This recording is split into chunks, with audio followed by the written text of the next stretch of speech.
before the war, my favorite, I think, weapons of mass destruction moment came at a Pentagon briefing. In fact, it was just afterward. It was during the storm over whether or not weapons of mass destruction were going to be found. And deep in the bowels of the Pentagon, one of Donald Rumsfeld's deputies was asked a potentially tricky question on the subject. And I actually noted down his response. His response was, "I'm not here to answer that." And lo and behold, he didn't. And nobody complained. And it reminded me of a famous BBC doorstep interview with Clement Attlee, the Prime Minister, post-war Prime Minister, which went something like this. BBC, "Prime Minister, do you have anything to say?" Clement Attlee, "No." And that was the end of the interview. Now, British broadcasting has moved on since those days, but when we look at the scene here, we sometimes wonder whether you have. The problem, I think, is not that difficult questions are not asked of people in high positions. I think people do put difficult questions, and I have a lot of admiration for the people who work for the main news organizations represented at the White House and in this building. The problem is that they very seldom get the chance for any kind of follow-up, and that is where the difficulty is.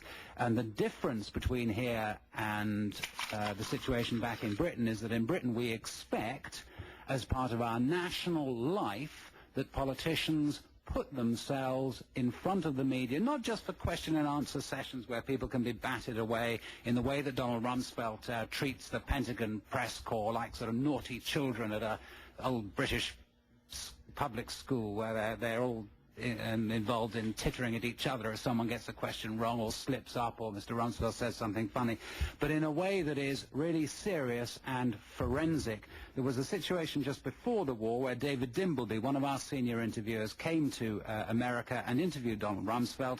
They talked for half an hour. The questioning was persistent. It was forensic.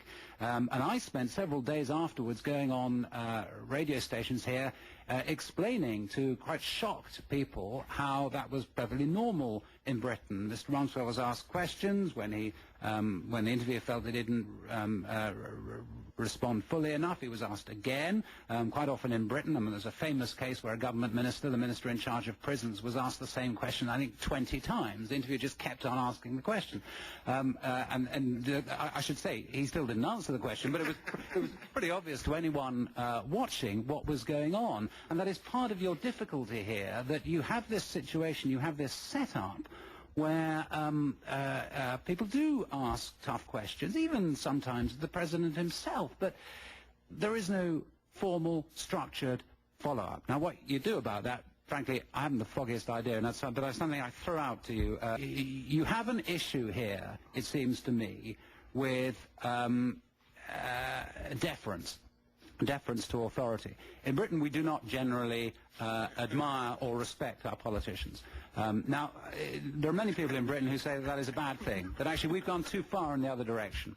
Not that we're not deferential enough, but that we are always too suspicious, we the media, in our questioning of the motives of politicians. But it seems to me, this side of the Atlantic, you are too much on the other way. You seem to accept too often that people in authority here have unimpeachable motives, and the very questioning of authority is itself regarded as a questionable thing to do. In Britain, it is not. It is absolutely expected of journalists that they question authority and question it very, very strongly. Just after the war, I went to the American Radio and Television Correspondents Association dinner, where the guest speaker was Dick Cheney, and he gave a very funny speech, actually, and he finished by saying this to the assembled journalists. And I was so surprised, I wrote it down. He said, "You did well, you have my thanks." Now, I find those words almost chilling and just completely bizarre. In Britain, it is inconceivable that a high government authority at the end of a war would be saying to journalists, "You did well." In Britain, we have the complete opposite. We usually have inquiries into how the BBC has done terrible things and how the independent television companies should have done this or should have done the other. There is a relationship here, a relationship of deference. I don't know where it comes from. Perhaps it comes from school and all that business with the Constitution and the flag. But somewhere there is a very different mindset in this country, and that, I think, leads to some of the difficulties that you feel you're in today.